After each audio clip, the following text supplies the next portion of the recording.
Hi, everybody. What's up? We are live. This is a special edition of Tidbits. We're going to get into some of the news first today. Because it's a special edition, I sent a DM out there. It's like, hey, any of our fam want to hop in here? And Jasper answered the call.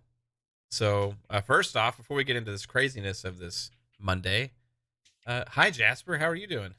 Hey, it's good to be on Tidbits. Haven't been on the show yet, so Yeah. Yeah, you just like Xbox Ultimate now, you're on Fun Pop, and now you make your way over to hop on here for this show on Tidbits. So this is awesome, dude. I'm curious some of your takes on this as well, so it's gonna be funny.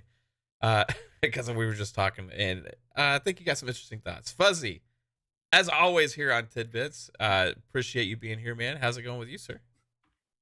Doing pretty good. Glad to be here. Glad to have Jasper on here as well. Yeah. Man, oh man, it's going to be a fun one today. Yeah, it's just a typical Monday lately, right? For this month anyway. yeah, just another couple $1 billion spent. Is February going to be the most boring month in like history potentially? You know what I mean? Like we're just like so used to like insane chaos going on in the gaming world, and February is going to come, and we're just going to be like, it's kind of boring. We're just playing games now. You know, nothing, no acquisitions, or maybe there will be. Who knows? But thanks to the chat for joining in. Appreciate you all. See some awesome names here. Demonic Furby, Darth Praxis, the man with a million voices, Geezer Prime, the musician himself, Valorian, what's going on? Back from Dead, OCDgamer, Louie. Thank you all guys for joining in to this special little episode here of Tidbits. Now, before we get into the games coming out for the week, we got some news to discuss. So if you've been living under a rock, you know that you don't know that Microsoft acquired Activision Blizzard. Was it like 10 days ago or something like that, or 5 days, 6? I don't know. It's been a blur, but they did announce that, and it's been there's been a lot of back and forth. Hey, is Sony going to respond? What's Sony going to do? Well, it turns out in the background for the last 5 to 6 months or so, they've been having this deal go into place. And who is buying Bungie, the original creators of Halo, the developer of Destiny, and also current publisher of Destiny, as well as some future games. It's Bungie. Sony Interactive Entertainment, PlayStation, is acquiring Bungie for $3.6 billion. So, what can we make of this? Now, there's been a lot of talk. Just like any of these acquisitions that take place, the first things that people go to is Destiny's going to be exclusive on PlayStation, and that was my first thought that popped into my mind. I was like, crazy. That's makes sense. They went out and got Destiny. That's the first thought I had in my mind. And then whatever the future game is. But then come to find out that that's not the case. It's not the case at all with this deal. This deal is very different than any other acquisition that we've been having all year. All year, which consists of 1 month. The games are remaining multi-platform, according to Bungie and also to Jim Ryan and all this stuff. So we're going to talk about that and what does this mean for Sony? What does this mean for Bungie? And we'll start out with Jasper, man. So first off, Jasper, were you surprised to hear the news today? Yeah, I woke up and it was kind of shocking that Bungie sold again for the third time. So we'll see how that goes for them. Yeah. But yeah, I was not expecting to see Bungie on PlayStation today when I woke up. I can say that. Right. Yeah, I remember when they were part of Microsoft. I remember the Activision thing. I think they were it was a exclusive publishing deal for rights and stuff, and then I don't know if they outright own them or not. But somehow they got out of the Microsoft deal, right? And then I know Bungie had to fight for the Destiny IP, to get that back. Yeah. So it's very interesting what happened with that, with Activision, who now Xbox owns. It's craziness. Yeah. Could you imagine if Bungie and Destiny and all this stuff were still part of Activision Blizzard's catalog, right? And then that Microsoft acquisition happened with them at that point. But no, so yeah, it's kind of crazy, man. Like Bungie, now, like you said, is at least affiliated with the third company. This time, yeah, they're being actually acquired. 3.6 billion. I've seen some people saying that's high. But I think the prices are going up for all these company fuzz. Like, do you think this is like, because there's rumors that they'd approached Microsoft before and maybe Sony in the past, and they thought the price was too high, but now the price is even higher. Do you think that 3.6 is a lot for a company like Bungie, or do you think that's fair? Fuzzy. Yeah, I think the funny thing is that price. Well, like you said, prices have definitely gone up. When it comes to the value of Bungie, though, I think it's well worth that price point, considering that they're more than likely going to expand on doing like well, they keep on calling it the metaverse, but Yeah. like imagine like a Destiny movie or a Destiny TV series or something like that. They're definitely going to get their money's worth with producing that. And even with it being a multi-plat, which kind of surprises me to some extent, but at least for the new IP even being multi-plat. But I would expect at some point maybe it goes exclusive, but that definitely gives Sony a bargaining chip with Microsoft now, as far as for, well, you give us COD and we'll give you Destiny, shake. And that's what a lot of type people are thing. thinking, man. And that was like my second thought, right? I was like, okay, they got Destiny, they can use it. Like, hey, Phil, you want to make a trade? We'll let Destiny or this future Bungie game be on Xbox if you let us have some COD over here. Come on, man, I need my COD. But then reading all these things like from them themselves takes all of these things that I would have assumed out of the equation, right? And that's the crazy thing about this, because I see a lot of the talk still on Twitter and stuff about, oh, I expect Destiny to be multi-plat and then the future games to be exclusive, which I would have said as well originally, until you go and actually read comments from Bungie and then Jim Ryan himself saying that future Bungie games are going to be multi-platform, including this article here, or actually on Bungie.net. Let's see where it is right here. It says, we remain in charge of our destiny. We will continue to independently publish and creatively develop our games. We will continue to drive one unified Bungie community. Our games will continue to be where our community is, wherever they choose to play. That's one. Then you want to go into more evidence here.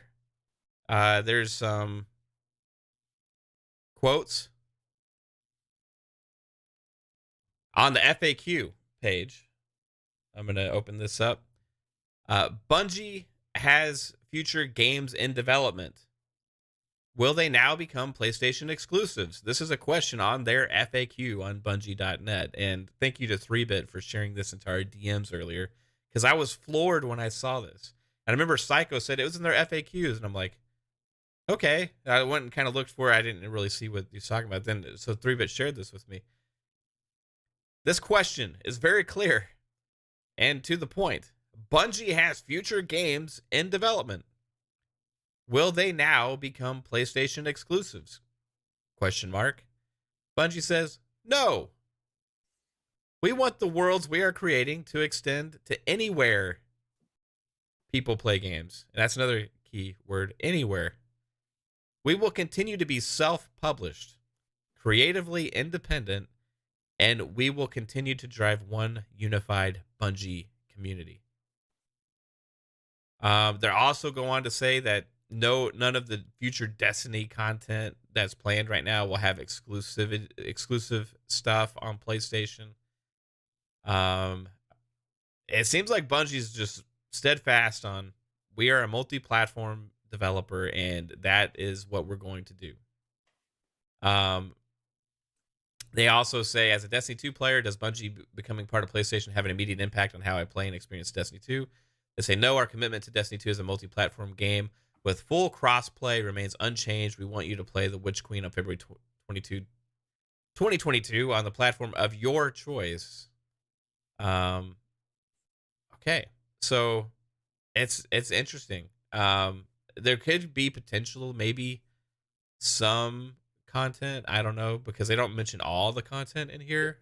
There could be some Yeah. potential exclusive deals with content, but it I seems don't know like if they still do that or not, though. they Like, don't. Yeah, because people don't Yeah. like it. You know, like I know that was a thing with Destiny 1, and then people complained, and then right. So then we go on to see some even more interesting things, right? So Jim Ryan in a interview about this said, the way people play games has changed a lot over the last few years. So again, it's like they're making rash changes now over seeing that gaming is changing, right? We have created some wonderful properties over the course of the last 25 years with characters that people love and resonate the world over. Offering the opportunity to enjoy those experiences in a completely different way is something that we are very excited about. I can't go into details today, but we have a really amazing roadmap on how to do that. So it sounds like from this, they're moving past the traditional model that they were so steadfast behind for so long. Those were their main selling points when they were marketing the PlayStation 5. I also saw today that MLB is going to be Xbox and Switch this year too. So Yes. Yeah. Right, which Day and is date and Game Pass. and okay. So then there was more interesting comments. I'm trying to find everything from Jim, who went on to say multi-platform. I'm trying to find that right now. Let's see. It was in the Xbox Ultimate thing, I believe.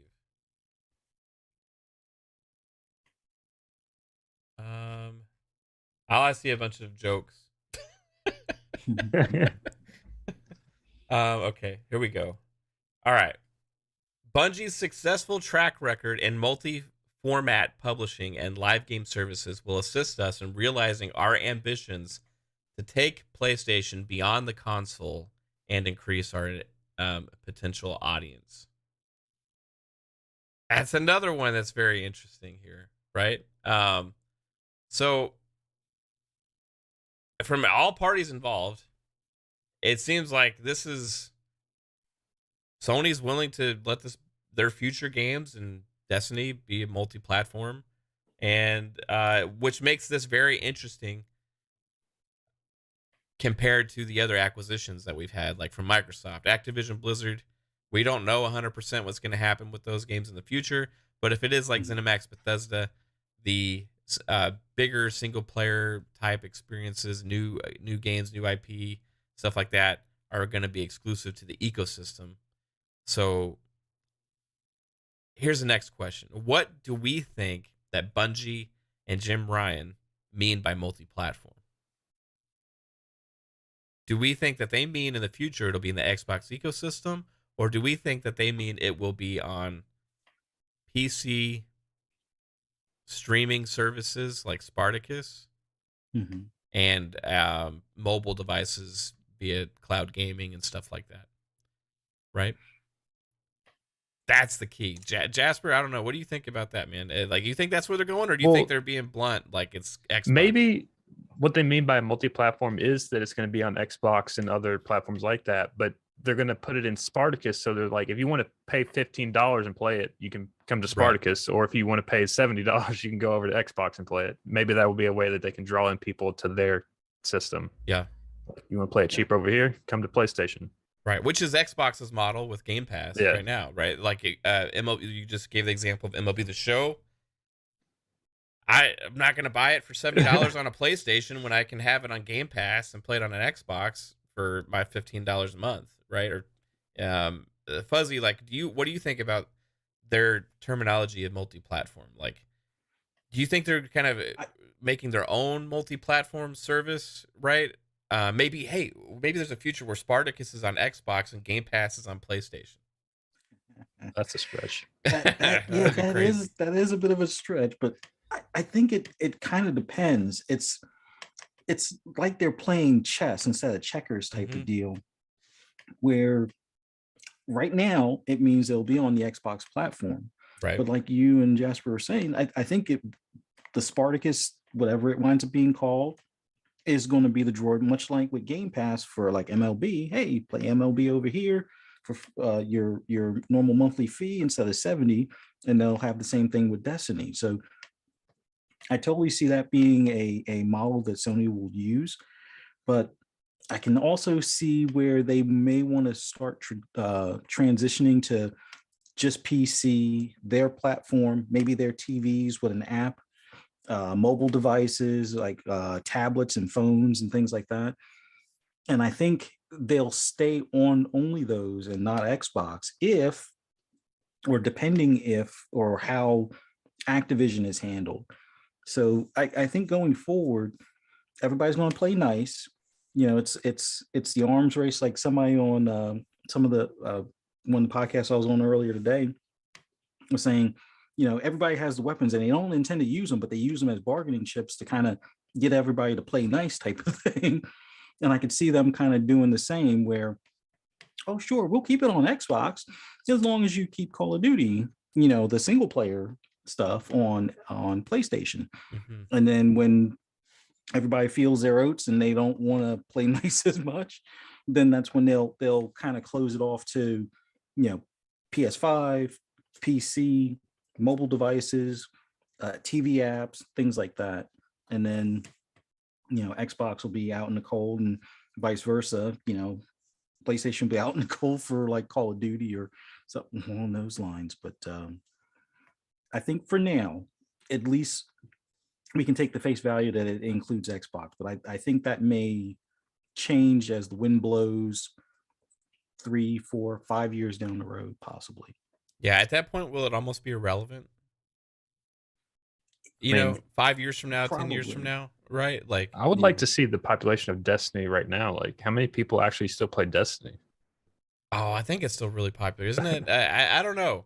I would need some, like, I never really clicked with Destiny. I mean, I played it, you know, but which was surprising for me because I love Bungie. Like, I loved Halo, right? And I love the gameplay of Destiny. It just, the whole, like, raids and all that kind of stuff is like, I don't know. I don't really get into that. It's really time consuming and you have to play a lot. And it's like, unless you're really invested into it, it's kind of pointless, right? You can't just kind of dive in and have a little bit of fun and come back to it, right? It's like, that's your got to be your main game to really. I think it's still pretty active. Yeah. I think the big thing now is that with the Witch Queen DLC, it's going to be even more active. More people are coming back to it. They got to get past that soft cap of 1,500. So everybody at least rushes to at least get to that. And then they try to make to 1,550 or 1,600 or something along those lines.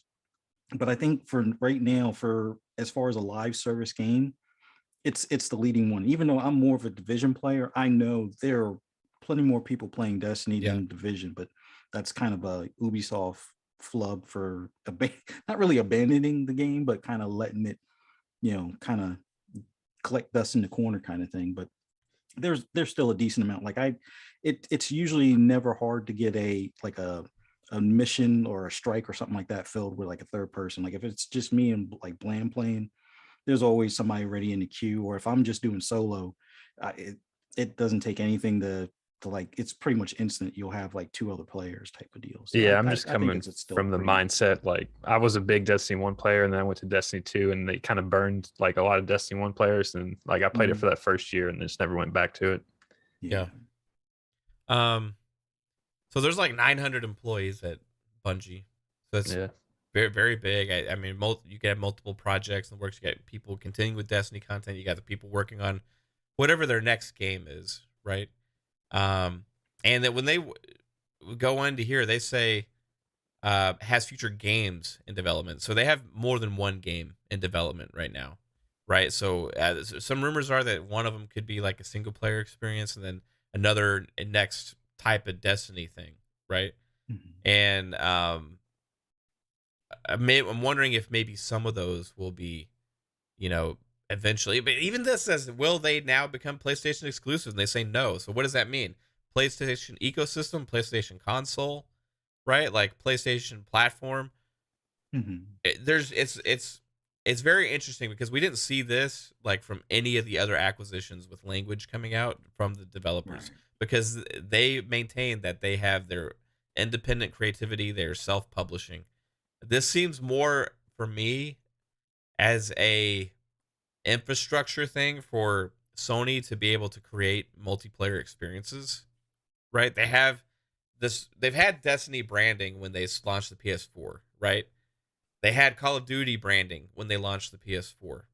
They're not going to Mhm. have Call of Duty branding going forward, right? They're not going to have that marketing power there. I think they had GTA branding, didn't they? Too. And I think Yeah. they did, yeah. Well, So they tried to do an exclusive, and then I think Microsoft ponied up the almost the same amount, if not more, so it wouldn't be an exclusive. Because I think originally either the original Xbox or something like that passed up GTA 3, and Sony was like, "Yeah, we'll take it." yeah, like I think with the marketing aspect of those two, like it was huge for them in helping get them to where they were, right? And all right, so we don't know what the hell's going on at Take Two or GTA 6 or whatever that's going to come out, right? I don't know if that holds as much weight currently, just because where is it, right? So as far as Call of Duty, that's off the table now, right? So there was one thing left for them currently that they were like, okay, this really worked for us. Now, if we can, Roblox. yeah, Roblox. If we can ensure that we're going to have, a great relationship, and we can ensure that they're going to have their games on our platform, we can get their marketing in front of everybody, as well as we get to have that big multiplayer experience on our platform that's going to go across multiple platforms now as well, right? Be able to get marketing out across all these different aspects, and also be able to maybe use some of that Bungie knowledge to help with some of your other games that you may be wanting to work on. Because a big part of their plans, I think, was Spartacus and going to multiple devices and all this stuff. You can't just rely on only the third person action adventure single player games, right? So I think this is ensuring that, okay, we not only got a great multiplayer studio, we got one of the best out there who have created Halo and Destiny, right? So we're ensuring that we are going to have something on our platform that we can stand behind as a big, huge community focused game that we're going to help drive our brand with. And I think that's a huge thing here. And it's not even so much about Destiny in itself as it is about what's next. And here's where the value goes. I think that a lot of people are saying, yeah, I think that's way too much for them, right? But you could make a case that Bungie may have been one of the most influential developers over the last 25 years, right? As far as pushing branding for a platform and console, and also affecting sales for platforms and consoles, and also been making some of the best games ever, right? So you go back to what Halo did for Microsoft and Xbox. Would Xbox and Microsoft be where they are today without Bungie's creation of Halo? I don't think so, right? That game, Halo is Xbox. exactly, right? Now, going into the launch of the PS4, right? One of the big things was the exclusive timed stuff for Destiny in those games, and that was Bungie's next big game. Everybody was really excited for that, right? And it drove a lot of people towards PlayStation. That plus the Call of Duty plus the GTA and all that stuff, right? And I think that branding, that partnership went a long way, and people, the Destiny community for the most part at the time, saw Destiny as more of a PlayStation Sony game, right? And that went a huge way to helping the PlayStation 4 with the success that they had. So again, creating one of the biggest franchises in gaming over the last decade, right? So you create Halo, one of the biggest franchises in gaming history. Then you create Destiny, one of the biggest franchises over this last decade. This is, to me, is about what's next. Are they going to do it again? That's where have my concerns with Bungie. Like a lot of the people who made Bungie, especially Halo and then like early Destiny, are gone. They got fired. They got like sued or quit or whatever, you Right. know. It's like, so like I don't know if the creative leadership is still there, like to make that next big experience for Bungie and like to keep that Bungie name relevant. Right. But you can make the same case for so many studios too, Yeah. right? Like Blizzard, right? You can say the same thing for Blizzard. You can say the same thing for, man, like remember when Infinity Ward, like all the people left Infinity Ward, right? You had Vincent Pella leave. You had, And you could argue that their games haven't been that great since. well, the last Modern Warfare though was excellent, right? Yeah. I agree. Before that, 100%, but they did reform, and that last Modern Warfare game that we got was the best Call of Duty we got since maybe Modern Warfare 3. Yeah. Right? Yeah. So I think these companies can kind of like, I mean, I think there's still a lot of talent there. And I think with a lot of the names that we became familiar with, like Move On and Leave and stuff, but I don't know. I wouldn't doubt in their ability to create something. I just want to see it because Jason Jones is still there, right? Pete Parsons is still there, and they're the two main guys, right? So I want to see what they're able to do. And I'm curious what this next thing, because they've been working on this next thing for a while, right? I just think that whatever this next thing is going to be big, and that Sony wanted to get in the forefront of it, and they wanted to be behind it. And if you were to go back and tell Microsoft, hey, Halo, $3.6 billion, right? That franchise is going to set you off, and you're going to be okay, making selling platform is going to pretty much establish your brand, right? I think. So you think they're take that deal. spending the $3.6 billion for potential and not actually what we have right now? Yes. Yeah. Okay. Well, I mean, it's Bungie. I mean, it for me, it's like if you're making an investment, you're looking at a return on investment, right?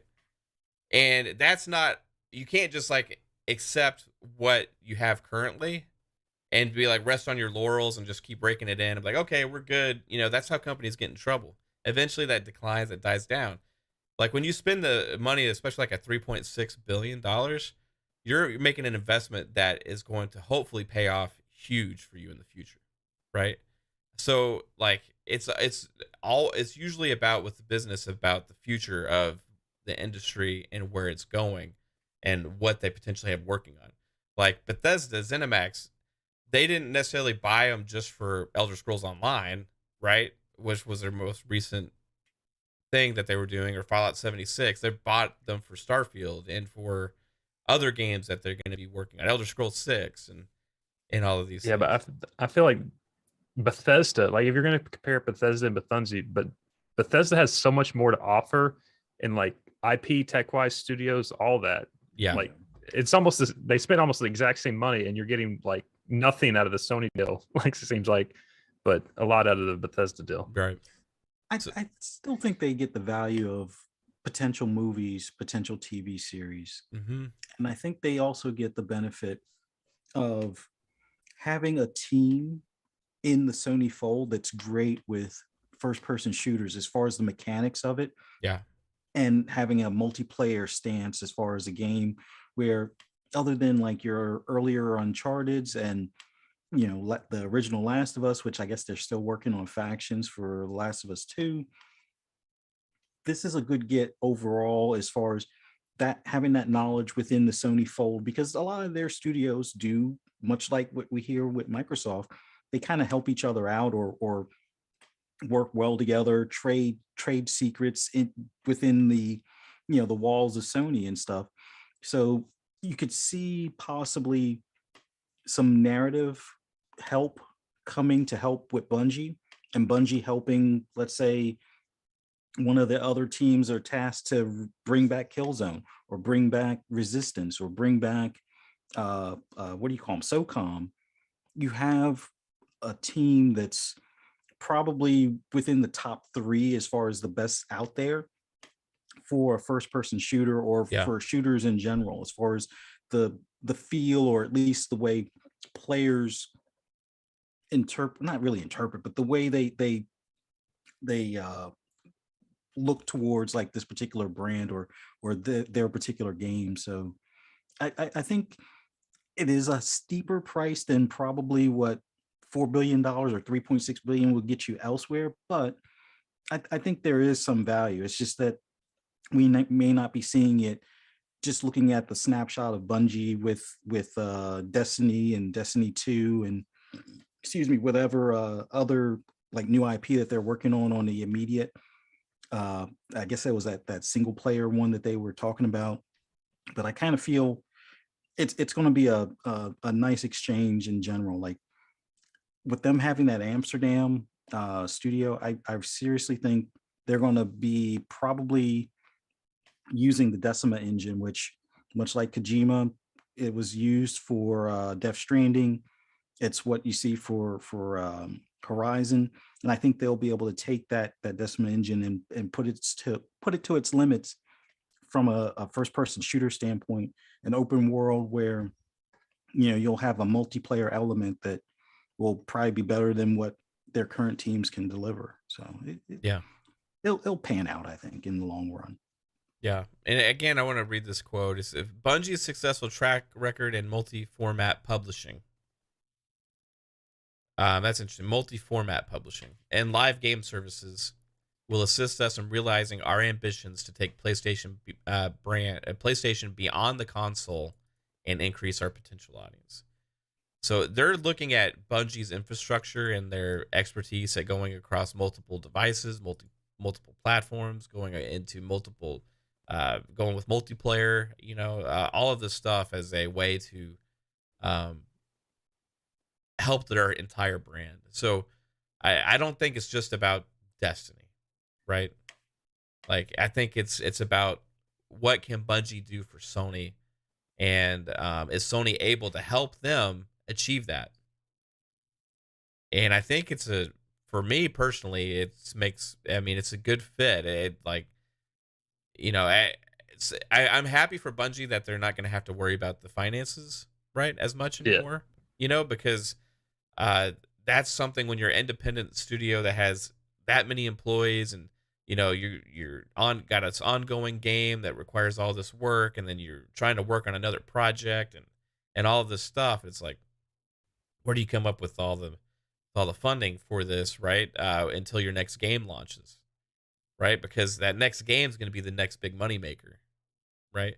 So getting a company involved like Sony really helps stabilize the company, but it also helps ensure that whatever this next game is going to be will probably be better than it could have been if they were on their own, right? They went on to say that the first thing that they're going to do is hire, right? And that with Sony Interactive Entertainment support, the most immediate change you will see is an acceleration in hiring talent across the studios to support our ambitious vision. So that's good news. Just like all the Xbox acquisitions, they're going to be investing in them from the get-go, and they're going to be hiring. So I want to get this super chat, $2 from Jean-Marc Louis. Appreciate it so much. He says, funny thing is that Bungie asked Microsoft for less money. Yeah, that's what was a rumor that was going around, that they had there was a deal potentially on the table, and Microsoft thought it was too high at the time, and they walked away. Now they're going to Sony. Now the other thing that people are saying is, Sony did this to keep Bungie away from Xbox and Microsoft, right? Which that could be a thing, or it could be, any other publishers out there. I'm curious if, like a Tencent, or because I've seen their name quite a bit, or other companies, if Sony's trying to do a little bit of what Xbox is, and like they're trying to protect as much of the gaming development out there from these outside influences, and be able to make sure that they're still be able to make games for their platforms, right? Maybe this is Sony's. They saw an opportunity where they could actually buy an actual big name studio, like instead of some of the smaller studios have been buying. Yeah, like Nixus. Yeah, like or the Porting House studio where Fire Sprite. So not that some of those are bad. I mean, they got Insomniac for $500 million, which is crazy. That's a steal of a lifetime. But a household name like studio that someone's heard of. Yeah, Bungie is a different animal. You say that, Halo and Destiny, right? And they also created other games before on Apple. They created Marathon, Mhm. and they created another game called Oni. That was, I believe, on consoles. I'm not 100% on that, but yeah, I think overall it's a good thing. It's crazy. Another major acquisition, another publisher off the table.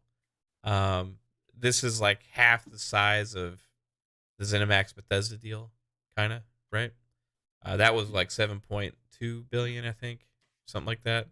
This is 3.6. Yeah. So, I'm curious, man. It's going to be interesting when we get this reveal of the next Bungie game.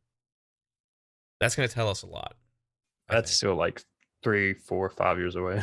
You don't think they'll put something together and reveal it sooner than later after this deal They goes through? in that one article, they still said that it was supporting Destiny 2 to like what 2024, whatever. Right.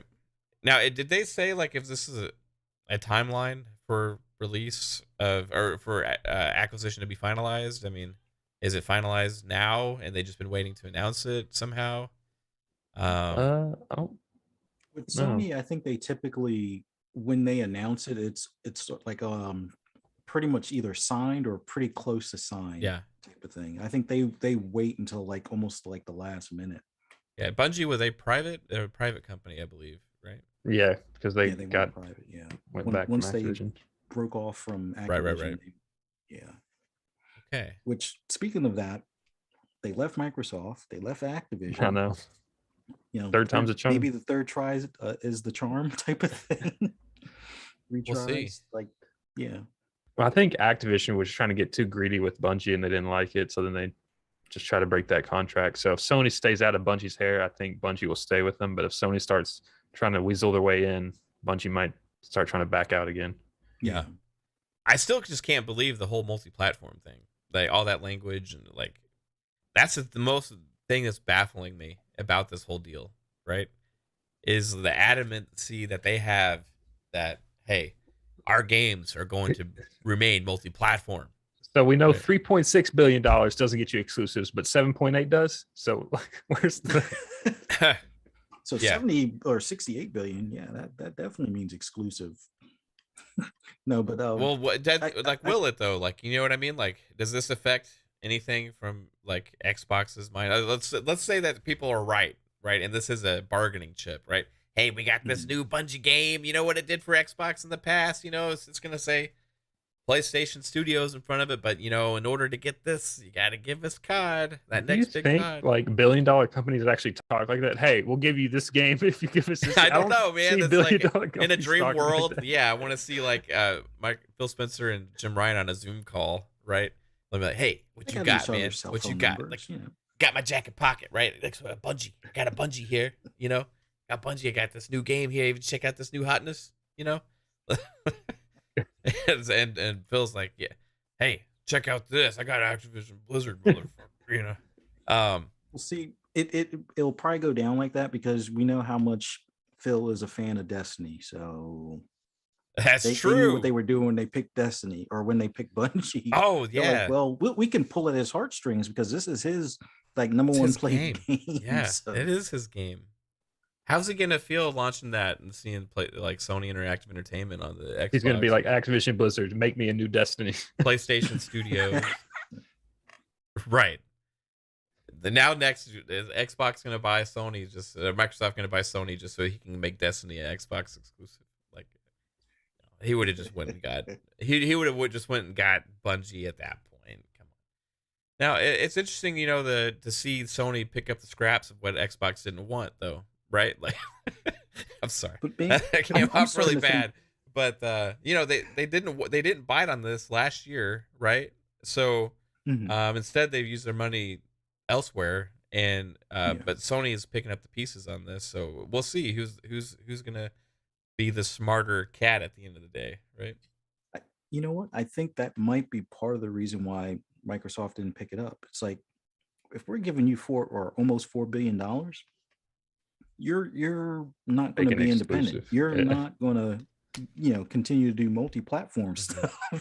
And that was probably a deal breaker. It's like, yeah, we'll we'll allow you to do multiplat if it's like for 2 billion, but 4 billion? Come on. Yeah. We want that exclusive stuff. And then they probably wouldn't budge on it. So it's like, yeah. And they, Phil knowing what he already was working on for the 2-year plan, he's like, I got enough shooters in the back pocket. I'm not, even if we lose Destiny, we'll be fine. So.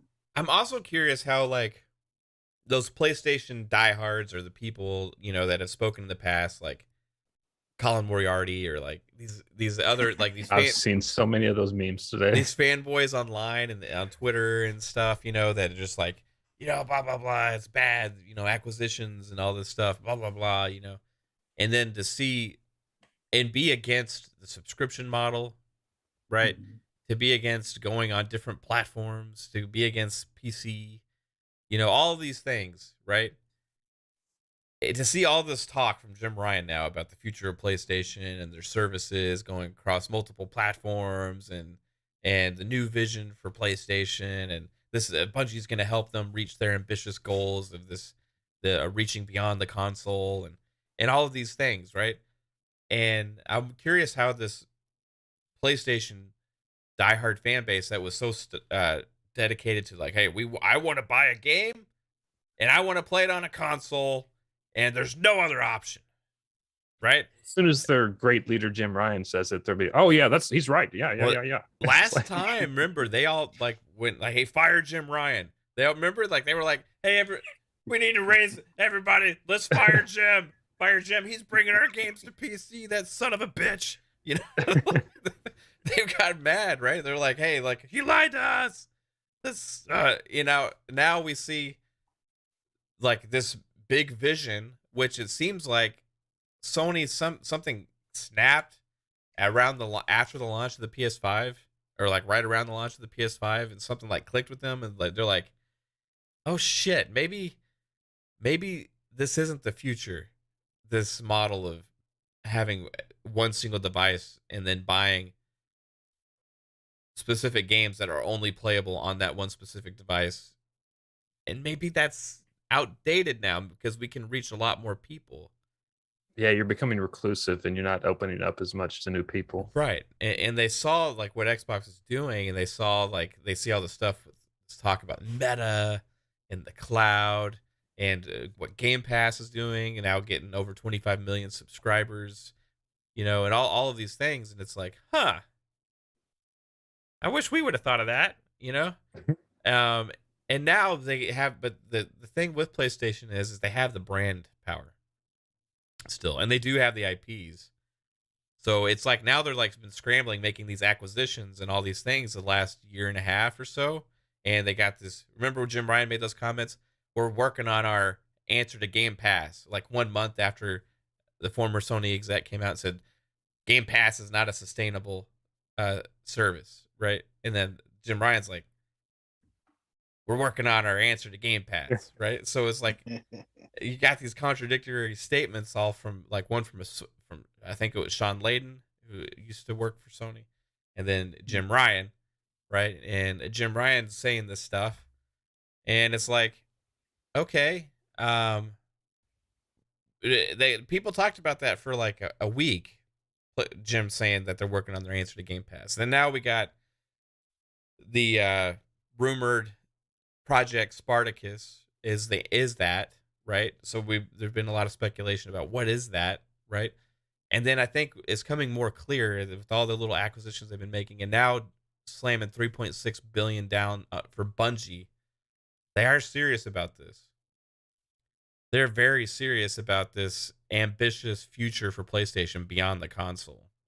And I think these PlayStation fan crazy people that are like so against everything else other than the only thing that they like have got to come to grips maybe that what they like is changing, right?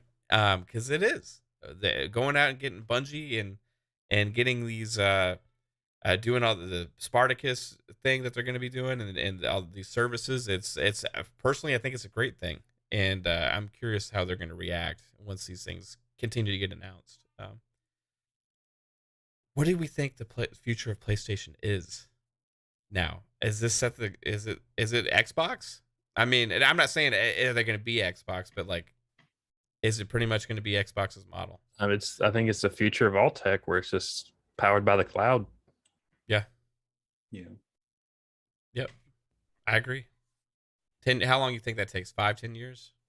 I would say we're probably like 10 to 15 years out from like actually everything being closer and actually like playable on the cloud. Right. Yeah, because you can now, but like it depends on how great your connection is, where you're Yeah. at. Like I had this one time I was in front of an Olive Garden waiting for takeout, right? And I had the most magical signal I've ever had before in my life. I had like full bar 5G on my phone, right? And I was sitting there and I was playing Dead Cells. I was like, oh my God, this is magic, right?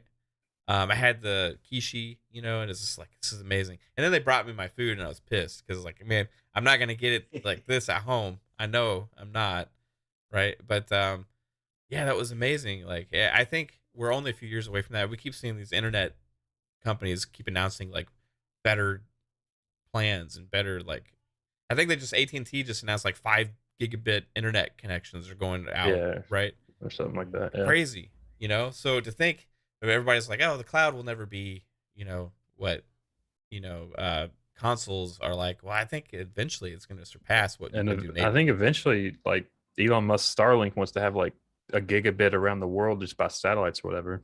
Yeah, that'll be crazy because satellite internet right now sucks. Yeah. Like if you live out in the boonies or whatever and you have like one of those like internet satellite dishes, I'm sorry. I feel your pain. I've been to customers' houses with my job and I've been like, can I use your Wi-Fi? And they're like, yeah, sure. And oh my God, like, what's the point? You know what I mean? Like, you better DSL, like, almost like it's like dial up or worse, I don't get it. So hopefully it's Starlink does really good. But Fuzzy, what do you think is the future here? Well, one of the things I've been talking about, and I think is going to be sooner rather than later, is everything's going to be digital. Physical media is going much like it did with PC. If you're a collector, yeah, you can still get physical media, but digital is where these console companies are going to want us to be here soon. So I say in the next 2 to 3 years, that's all we get. And then as far as like for the in the cloud, I think it's within 10 years. I think it's going to take a lot of growing pains with some of these multi-billion and trillion-dollar communication companies finally realizing, much like when they used to nickel and dime us for text messages, and it's like, oh, I sent too many texts, so it's like an extra 9 cents per letter or whatever. And now it's like nobody does that. They try and charge, well, they used to try and charge you a lot more for data, and that's kind of gone to where they'll just throttle you type of deal. I think give it like within 10 years, somebody's going to come up with some sort of market disruptor, and we'll be able to have decent cloud level stuff pretty much everywhere, at least in the US. And then there's other countries out there. It's kind of funny.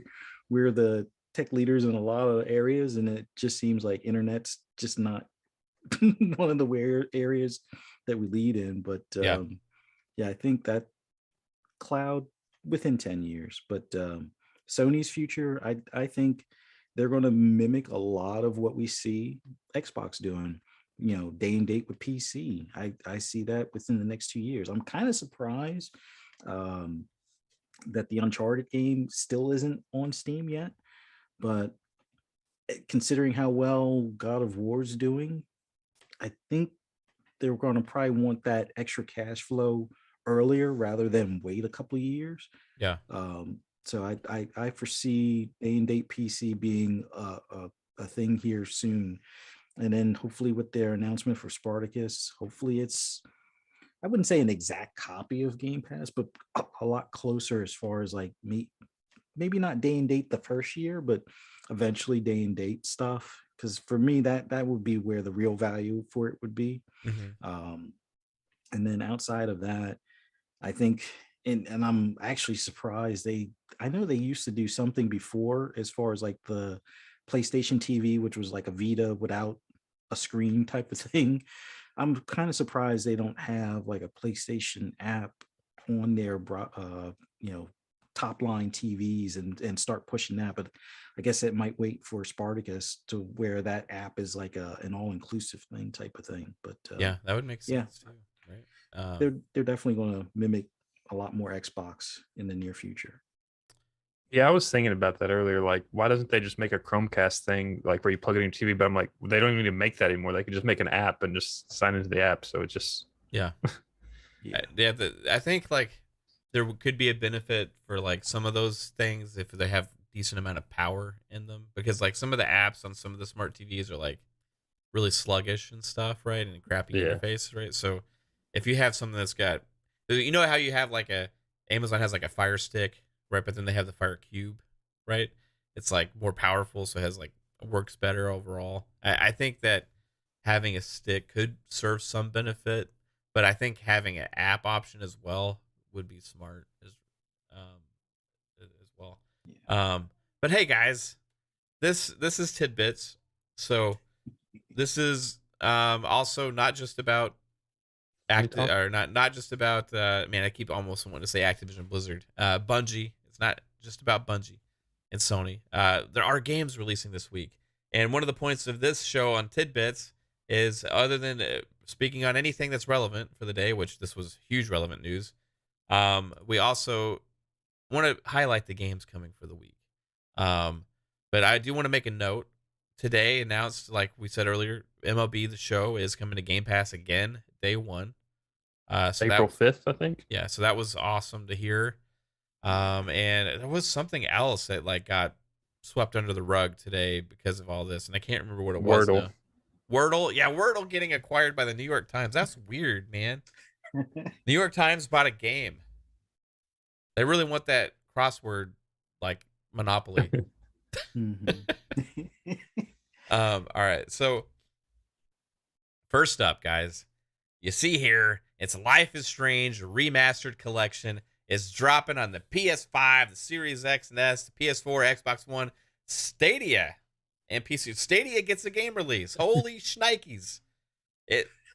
They still exist. You can still sign into that? I guess so.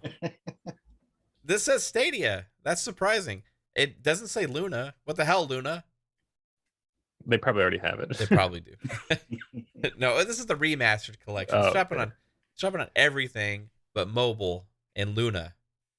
Luna, come on, you guys are failing right now, right? Not getting still this in beta or something. Yeah. So Life is Strange Remastered Collection is coming out. I'm guessing it includes all of the Life is Strange games. Is that what it is? It says, or is it just the first one? Let's go to the official website and see. I've honestly never played that, but I know a lot of people like it. So if you're into that kind of game. Yeah, this is a Switch as well. Yeah. All right, so Life is Strange, Max and Chloe return to Arcadia Bay. So this looks like I don't freaking know.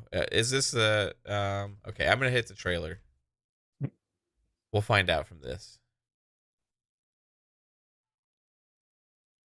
There, wait, was that it at the bottom where it said Ultimate? Feels so weird to be I don't back. know. After 5 years, we're still I thought it Max showed like two Caulfield. different copies, but Multi-award-winning series. What do you remember about us as kids? I think about us as little pirates, running and jumping through Arcadia Bay. We are awesome! Returns remastered. This looks like it's just the first game.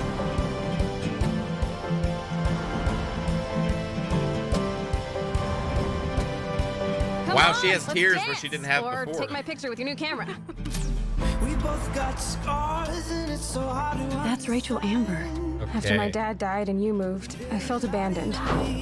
Definite graphical improvement. Yeah. You still pull up Oh, good, you're here. Rachel saved my life. She was my angel. you had to It is Something kind of a happened to her. weird game to We get a have to find her. remaster, though. You know what I mean? my heart Holy Like- shit. I mean, it looks better for sure, but like it was never like a graphical powerhouse to begin with. It's more art style. You know what I mean? Yeah. Max, what's going on? I think they figured this would be a good way for maybe some of the new to game people that are getting Yeah. Whatever's going on between us. They see how well remasters and director's cuts do, so I guess they figured, you know what, we could definitely sell a few more copies this way. So it says it was originally expected to launch around the same time as True Colors, but they delayed it to ensure the well-being of his team. Deck 9 said the project would come in early 2022. Collection includes the original Life is Strange and Before the Storm. Before the Storm, is that like an expansion to it? Another episode maybe too or whatever. Yeah. Okay, cool. All right, so it's kind of like Telltale The Walking Dead games for people who don't know. yeah, It's they just- were episodic. I remember that. True Colors is not though. It comes out with all the episodes at once, right? Yeah, that one I think they did as a complete collection. Right. Next up, everybody, we have the Waylanders coming on PC, and I have no clue what the hell it is. I see a guy with a hood and a bird. It's hitting on February the 2nd. It is a role-playing game. Developer is Gatto Studios. So it's an RPG, and let's see what it is. Kickstarter project. Kickstarter, yep.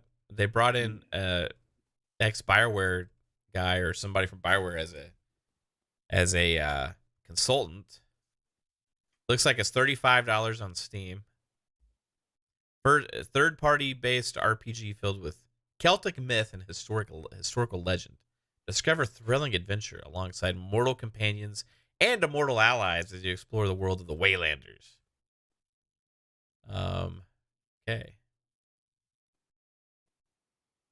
Interesting. Oh, there's a board game as well. Okay. Main features: time travel, unique party-based experience that time travels between two distinct eras, Celtic and medieval. This looks pretty cool, actually. I'm not gonna bash on this right now. We'll see. Unique party-based experience. Okay, yeah, I already read that. Written by international acclaimed script writers. Music is made by an Emmy Award winner, 3-time BAFTA nominee, and Fallout's main theme composer. Multiple endings. Strategy and innovation. Gameplay features unique formations for deep tactical combat. So it seems like it's a tactics RPG. Full character customization. Hey, check out Wayland. Yeah, these are a lot of words, but I'm not seeing any gameplay, so I don't know how it plays. Yeah, exactly. I think, did you send me a link, Fuzzy? Yeah, it's kind of like the gameplay video from Steam's. I wasn't honestly going to even bother, but it actually looks pretty good. So I'm going to copy. Yeah, I think this is one of those like kind of like a hidden gem. They'll probably get a decent start on PC, maybe make it to console later. But Here we go. Waylanders. Stepping across 1,000 years It's Kratos speaking. Sounds like. takes only a moment. I'm getting less excited. This is a different time.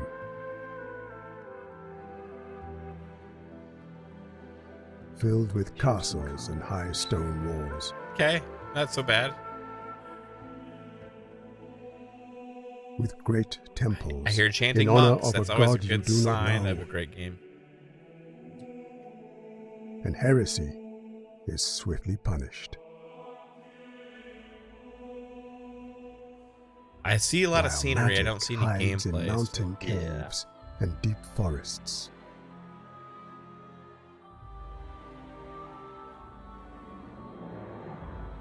Away from mortal All right, here's eyes. some action on the screen. Okay. Where will you go, That was Torchbearer, short. to continue your story? Where will you seek your lost It companion? almost has a Sea of Thieves like aesthetic to it to me. Will Kate you says it find looks like mortals garbage. reborn in the villages of Galicia, It'd be nice. so full of lively taverns, Here's characters. Oh, you know, you got table dancing. That's always great in these kind of and games. boisterous Is she naked? brothels. Will you brave the dark dungeons of the Grand Inquisitor? Ooh, it's got an Inquisitor. I haven't heard that in one of these kind of games before. Where imprisoned immortals are caged? So original.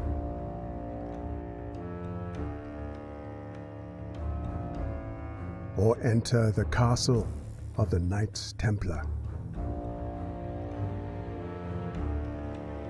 Ew. Who will accompany Jeez. you One- on this journey to save the past of the Celts from the future? I still don't know what this game is. I don't know either. Find and awaken these old souls. It's got a. Bit of magic. He's got one of those magnet bracelets. It's gonna help him with his balance throughout the day. All right, guys. I still don't know what it is, but if you're interested, it's $35 coming out on Steam on February 2nd. I hope you enjoy the Waylanders. Man, put some damn gameplay in your trailer, guys. This is a launch trailer. That was the Waylanders coming out on PC on February 2nd. That was actually Bungie's next game. No, I'm just kidding. All right. Next, hey, we get Sherlock Holmes Crimes and Punishment getting ported to the Switch. This was a pretty good game to a lot of people. Detective adventure type thing. It's one of those Sherlock Holmes games coming out. It's been out since 2014. Finally making its way to the Switch. Yeah, I think that was the And let's see good what one. I think there's ridiculous been a price few it after charged. that have been kind of bad. What? They don't even have the price for the Switch. I gotta know, Fuzzy. Can you tell me, like, if somebody do some research? I gotta know how much they're charging for this on the Switch. I mean, it can't be more than $30. You don't think so? We've been surprised on this show before, haven't we, Fuzzy? Yeah, I'm thinking it's either like $45.99 or Yeah. $59. I'm gonna look it up. Sherlock Eight-year-old Holmes. game. We've seen games that are like $15, been out for like 8 years, being released on the Switch as a port for like $50. I'm not kidding you. And also, mind you, the Switch version will be crappier than any other version that's out there, because it's on a little handheld device. It's $25, $49, or $30. It's on sale right now. On the Switch, it's not even out yet. Yeah, it's on sale for pre-order. Oh, okay. You can get it $5 off. Yeah, so $29.99 or So, Nintendo, they $24.99 give if you you get it a on sale. Sale $5. All right, so they're not gouging us. Oh, there's taking us to the website, takes us to the future home of something quite cool. Hey everybody, did we just break a game announcement here that's unannounced right here by clicking on a random GameStop link? The future home of something quite cool. This is Sherlock Holmes, thegame.com. Hey, you heard it here first, guys, on Tidbits. There's a new Sherlock Holmes, the game, coming in the future, and it's going to be something quite cool. Get hyped. Let's go. Okay. How much can you get it on other platforms right now? Like on disc? GameStop, it showed $25 and like $9 for Xbox. You can get it for $10, or you can buy it for $30 on the Switch, guys. Come on. Why is the PS4 pre-owned version so much more expensive than the Xbox pre-owned version? You heard it here first, guys. If you want to spend more money, buy a PlayStation. Sorry. All right, let's go. Next up, here's the one that actually matters. Here's the big dog. Here's the big daddy this week. The one a lot of us are excited about. Dying Light 2. Stay human. is releasing this week on the 4th for PS5, Xbox Series X and S, PS4, Xbox One, and PC. Y'all excited for Dying Light too? Yeah, I just pre-ordered it today. Nice, yeah. man. You got it pre-downloaded? You got it ready to go? Yeah. You playing on PC or you playing on console? Xbox Series X. Yeah. What about you, Fuzzy? You excited about this one? Oh yeah. I don't have it pre-downloaded yet because I gotta move some stuff around on the my external card. But yeah, I can't wait for this one. I enjoyed the first one a lot, so I enjoyed it so much I bought it on PlayStation originally and then bought it on Xbox later. And those were the physical copies, and then I wound up buying the digital copies because I don't want to use discs anymore. So. Yeah. Getting up is hard. It is. Yeah, I mean, it's underestimated the power of digital and saving you from having to get up and down off the couch, especially for grazers that like to play multiple games, right? Now, you guys that play like one game and leave it in your tray for like a month, I'm not talking to you guys. I'm talking to people like me that play something 10 minutes, 15 minutes, like, I'm not feeling this right now. I want to try something else. Do the same thing. You know what happens if you have to change a disc? You sit there and it's never worth it. It's never worth it. Yeah. Right? It's never worth it. But yeah, this looks great. I'm super excited. It's been a long time coming. This game got announced a long time ago. I've been waiting for it ever since Dying Light 1. And it's got a lot of hype right now. I think people are ready for the next big game, and this is the first one in February, right? So it's going to have co-op, it's going to have a big story, it's got lots of content, and zombies. So let's go. We will be streaming that on this channel. Kate, Pong, and Steel are joining me after PM in the PM on Thursday, and we're going to play this live. So looking forward to that. But yeah, man, it looks good. I'm just wondering if I get stranded at night, if I'm going to have the same problems I did in Dying Light 1. Run, hide, jump on a building. I literally stop playing sometimes because I was like, shit, I don't want to, I don't know, like, I don't want to move, you know? I got in a safe spot, and I was like, you don't want to move. Just play like Minecraft, dig a hole, sit in there until it's daytime. Yeah. Yep. Yeah, I've done that in the first one a couple of times. There was a couple of like apartment areas where it was like you could only get in through like one door, and I think you could push like a file cabinet in the way or something. Yeah. I was like, yep, I'm just going to leave my character here until the morning. Is that Rosario Dawson in this game? That character looks a lot like Rosario Dawson every time they show her. I think it is, because I think someone posted like, "Is this you, Sarah Bond, in Dying Light?" And she's like, "No, this is that actor chick or whatever." Okay, right on.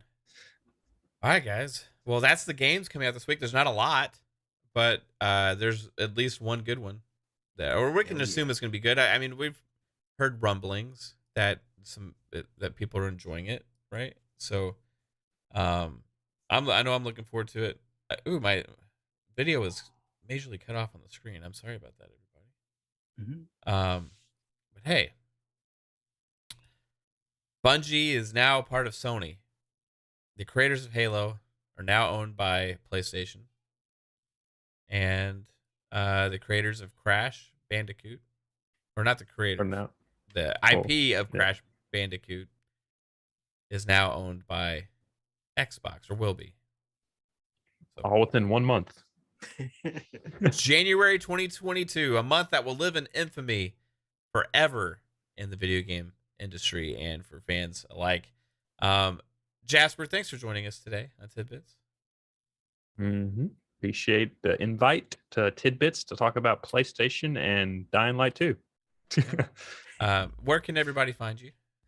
You can check me out at Jasper_gaming_ on Twitter and Jasper Gaming on YouTube. The link should be in the description down below if you want to hit that. That'd be appreciated. And check me out at Fun Pop on Wednesdays and Xbox Ultimate on Fridays. Right on, bro. And Fuzzy Belvedere, the man that always helps me make this happen. Thank you for being here as always, dude. And where can everybody find you, sir? Oh, thank you for having me. It was awesome having Jasper on here as well. first time on a podcast with him, so this was Yeah, pretty cool. first time we were together on something. Cool. But man, awesome times, and it's only the first month of the year. Well, tomorrow's the beginning of the second month. It's just amazing. But Yeah. for anybody that wants to see my wild predictions, that some of them come true, just follow me on Twitter at @fuzzy_Belvedere. You can also find me on Breakfast with Boom on Friday at 10 a.m. and on FSP with Mav and Just Key at 6 p.m. Eastern Standard Time, and the Shop Podcast later that night at 8 p.m. Eastern Standard Time with PTK Blam, Pong Soul, and Centurion 1307.